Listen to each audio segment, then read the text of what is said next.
이번엔 말이죠. 부산에서 또 선생님이 학생한테 폭행을 하는 사건이 뒤늦게 드러났어요. 네, 이게 지난달 12일 오전에 있었던 일입니다. 부산의 한 초등학교 3학년 교실에서 일어난 사건이었는데요. 음악 수업이 이미 끝난 상황이었는데 한 학생이 계속해서 악기를 연주를 합니다. 그래서 40대 교사가 이걸 제지하기 시작을 했습니다. 그랬더니 학생이 기분이 상해서 반항을 하기 시작을 하면서 다른 학생들에게까지도 피해가 가는 그런 상황이었습니다. 그래서 교사가 계속해서 만류를 했고요. 그랬더니 이 학생이 얼굴과 몸 등을 포함해서 교사를 폭행하기 시작했습니다. 이 폭행으로 인해서 교사는 가슴뼈가 골절되는 등 3주간의 치료가 필요할 정도로 부상을 입었습니다. 이 모습을 학생들이 고스란히 지켜보고 있었고요. 그야말로 무차별적인 폭행을 당한 것으로 전해지고 있습니다. 이 폭행 장면을 지켜본 학생들이 다른 선생님을 불러오면서 가해 학생이 교실에서 분리가 됐습니다. 이 사건에 대해서 부산교육청은 진상조사에 나선 상황입니다. 자, 학년 초부터 이랬다는 건데 백 변호사님. 네. 뭔가 이 정도 이 지경이었으면 학교에서 대책을 세웠어야 되는 거 아니에요? 저는- 그러니까 이 사건도 말이죠. 이번에 서희초교 문제가 없었으면 이거 묻혔을 겁니다. 맞아요. 그러니까 이게 지난 3월 초부터 시작을 해서 6월까지 사건이 쭉 이어진 거거든요. 근데 초기에도 굉장히 중한 정도의 결과가 있었습니다. 이 학생이 막 난동을 피우니까 선생님이 이렇게 뒤에서 이렇게 끌어안으려고 하니까 이 머리 뒤통수를 쾅 이렇게 뒤로 제껴가지고 아이고. 가슴을 맞아서 그 당시에도 가슴뼈 골절 소견을 받았다고 합니다. 그 당시에 병원에서 최소 전치 3주 정도가 필요하다고 했는데 선생님이 일단 내가 요청을 드려서 선생님이 요청을 해서 2주로 좀 낮춰주고 일주일만 병가를 내고 뼈가 아물지 않은 상태로 교실로 돌아왔다고 합니다. 아이들 교화를 위해서. 아이고. 그랬다가 3개월 만에 같은 곳에서 또 저 학생에게 무차별적 폭행을 당한 거고요. 그래서 사실 3월 달에는 아이가 때리려고 한 거라기보다 뒤로 확 제끼다가 부딪혀 다쳤지만 예. 이번에는 아이가 무차별적으로 폭행을 해서 이렇게 된 거 아니겠습니까? 자, 가족 여러분 그거 아십니까? 저희가 이 해당 교사분하고 어떻게 해서든 인터뷰를 좀 해보고 싶어서 접촉을 했는데 거절하셨어요. 왜? 소송당할까 봐. 소송당하실 우려가 있어서 극구 거절을 하셨습니다.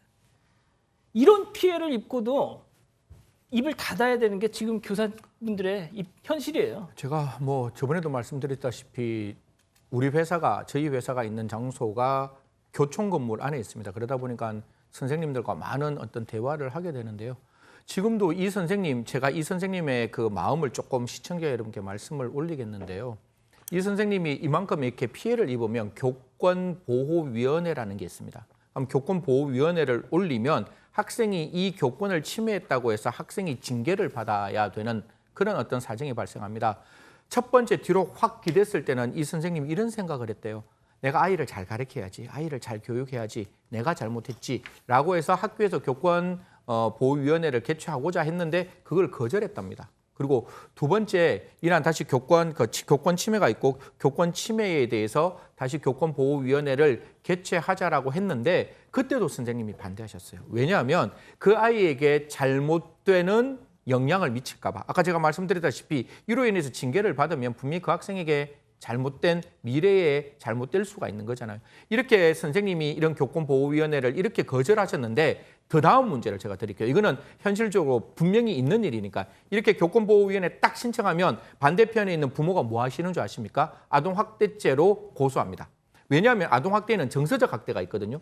그게 대해서 차별이 있으면 아동학대로 고소할 수 있는 부분이 있어서 선생님들의 입장에서는 선생님은 두 손 다 이렇게 묶여있는 상태에서 결국 또 고소를 받을 수밖에 없는 방금 앵커가 이야기했다시피 입을 닫을 수밖에 없는 그런 상황이다라는 말씀 꼭 드리도록 하겠습니다. 자, 만약에 이 건 관련해서 학생 측도 뭔가 반론이 필요하시다면 저희한테 연락을 주세요. 소개는 하겠습니다.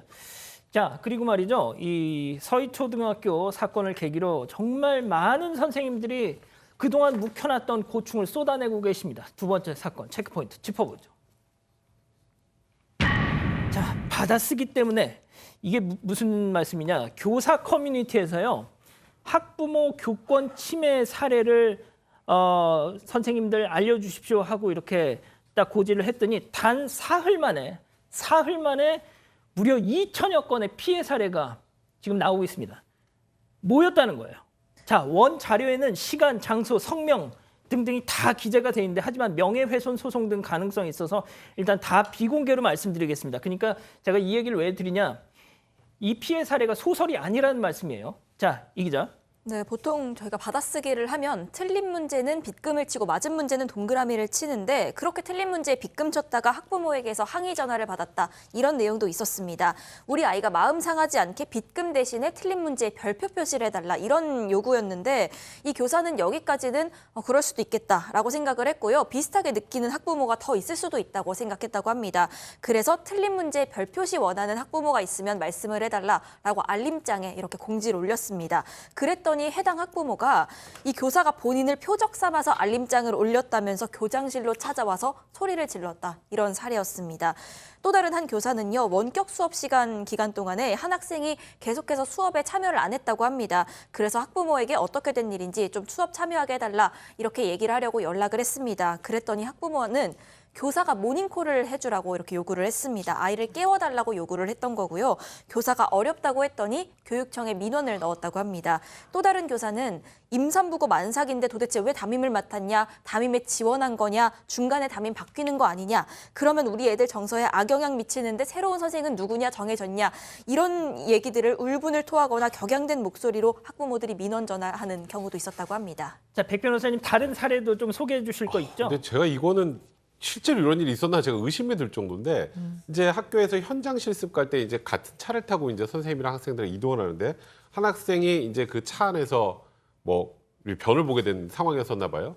그러니까 이제 이 아이가 그 상황이 되면 얼마나 찝찝하고 힘들겠어요. 그러니까 그거를 또 그 상황에서 다 치워주고 이제 급하게 이제 동네 문방구가 보여서 이제 한 2만 원짜리 추리닝 같은 걸 사서 애한테 다 입혀줬습니다. 이 정도면 선생님이 할 수 있는 최선을 다한 것 같은데 이때 학부모의 대답은 왜 이렇게 비싼 옷을 샀냐? 아, 왜 이렇게 비싼 옷을 사 입혔냐? 입혔냐라는 거고요. 또 어떤 학부모는 흉기 사진을 찍어가지고 선생님한테 보냅니다. 그러더니 나 흉기 들고 다니니까 조심해라 이런 문자를 보내고 실제로 전기 충격기를 들고 학교에 찾아온 적도 있었던 그런 학부모도 있었다고 하고요. 또 이제 행정 업무 하는 과정에서 이제 가끔 주민등록 등본 같은 게 이제 필요한 경우 있어요. 학부모에게 그걸 요청했더니 이거 제가 입으로 말씀드리고 온갖 쌍욕을 퍼부면서 네가 그게 왜 필요해? 이 XX 같은 뭐야? 뭐 이러면서 욕설을 퍼붓기도 하고 이러면서 10여 분 이상 동안 지속적으로 이 주민등록 등본 하나 떼어서 보내라는 거에 이런 행동을 했던 학부모도 있었다고 합니다. 학폭 담당 교사분도 이런 말씀을 하셨어요. 중립적으로 일을 처리했지만 그 가해 학생으로 지목된 그 학생의 삼촌이 전화를 하더니 야, 내가 빵에서 나온 지 얼마 안 됐어. 이번에 내가 너 담그고 다시 들어갈까? 너 어디 살아? 하면서 협박 전화를 했대요. 자, 그리고 자, 우리 사건반장에도 제보가 들어왔는데 소장님, 네. 눈에 띄는 제보가 좀 있었죠? 네. 정말 사건이 많습니다. 우선 제가 세 개를 소개해 드릴 건데요. 하나는 아동학대로 고발당한 교사의 경우인데요. 고발당한 이유가 뭐냐면 콜백을 하지 않아서. 그러니까 학교 폭력이 일어났는데 아침, 저녁으로 이 선생님한테 전화를 하는 거예요. 이 선생님 너무 괴로우시고 정신과까지 가게 되셨는데 전화를 못 받은 날이 있었다고 합니다. 그랬더니 콜백을 하지 않았다는 이유로 아동학대로 이제 고소를 하셨어요. 무혐의 나왔지만 너무 마음고생을 했다라는 사례도 있었고요. 그리고 빼빼로날 반에 어떤 아이들이 밖에서 언니들한테 빼빼로를 받아온 거예요. 그랬는데 못 받은 아이들도 있을 거 아니에요? 그러니 못 받은 아이의 부모님이 전화하셔서 우리 아이만 빼빼로 못 받아서 집에 와서 울고불고 너무나 마음에 상처를 받았으니까 빼빼로 받은 애들 다 와가지고 사과하라고 하고 그 사과하라는 얘기 밖에서 받은 것까지 저희가 어떻게 컨트롤할 수가 없습니다. 교장실로 찾아갈 거고 나 교육청에 아는 사람 있다고 협박을 또 한 경우도 있고요. 그다음에 이제 교사들 회의를 하고 있는데 갑자기 와가지고 완전 정말 입에도 담지 못할 최고 욕을 하면서 선생님을 밀어 넘어뜨렸다고 합니다. 그리고 이제 그 이유도 뭐 전화를 받지 않았다는 거, 선생님이 학부모의 전화를 받지 않았다는 거 이런 것들을 사건 반장에 제보해 주셨습니다. 예. 저희가 정말 내용이 너무 많아요. 2천여 건이 사례가 있으니 오죽하겠습니까? 자, 승 의원님이 정리 좀 해주시죠. 정말 어떻게 하면 좋습니까? 사실 이거는 문화적 배경과 제도적 배경을 같이 설명을 드리겠습니다. 사실 문화적 배경은 두 가지가 있는 거죠. 교사와 그냥 스승과 제자의 관계가 아니라 고객과 직원의 관계로 우리 교실이 바뀌었다는 겁니다. 지금 다 말씀했다시피 우리 아이는 금쪽이에요. 그렇게 우리 아이는 언제나 최고의 고객이 되는 것이고 선생님들은 이제 더 이상 스승이 아니라 직원이 되어야 되는 거죠. 그 아이의 뒷바라지를 할 수밖에 없는 것이고 여기에 어떻게 보면 아주 잘 만들어진 아주 필요했던 학생 인권 조례가 그 안에 내용을 보면 학생을 위한 학생에 의한 학생의 자유만 규정되어 있다 보니까 이게 방종으로 하더라도 어떻게 할 방법이 없었는 거예요. 쉽게 말하면 아이가 스스로 잘못하는 행동이 아니라 옆에 있는 우리 방송을 하는 다른 패널들을 제가 아무리 방해하고 있어도 저를 막을 수가 없는 거예요. 그렇기 때문에 학교의 교실이 무법천지로 바뀌었는데요. 지금이라도 그 사회적 배경, 문화적 배경을 좀 바꾸어서 스승과 제자 관계로 바꾸고 또 학생 인권 조례도 학생 인권은 반드시 보장받아야 합니다. 하지만 선생님들의 교권이 함께 만들어질 수 있도록 예. 좀 이렇게 제도적인 게 필요하다. 지자체에서는 학생 인권 조례 바꾸고 그다음에 법에서는 초중등 교육법을 좀 바꾸었으면 더 나아질 수 있다. 이런 말씀 드리겠습니다. 제가 한 가지 사례만 저희한테 들어온 한 가지 사례만 더 말씀드릴게요. 특수학급을 맡으셨던 선생님이 있는데 그 선생님이 데리고 있던 친구 중에 하나가 그 오은영 박사 나온 그 프로그램에 출연했던 친구였다는 거예요. 근데 뭐 이런저런 또 문제가 막 정말 큰 문제가 계속 연이어서 나더랍니다. 당연히 관리가 안 되죠. 그랬더니 그 학부모가 오은영 선생님은 하는데 왜 선생님은 못 하세요? 자, 아무튼 오늘 대통령도 수석비서관 회의에서 교권 강화를 위한 교육부 고시 제정과 자치조례 개정 추진을 지시했다는 속보도 들어왔더군요. 이 사건의 진실을 추적하고 싶으십니까? 그렇다면 사반 채널을 구독해 주세요. 지금까지 이자연 기자였습니다.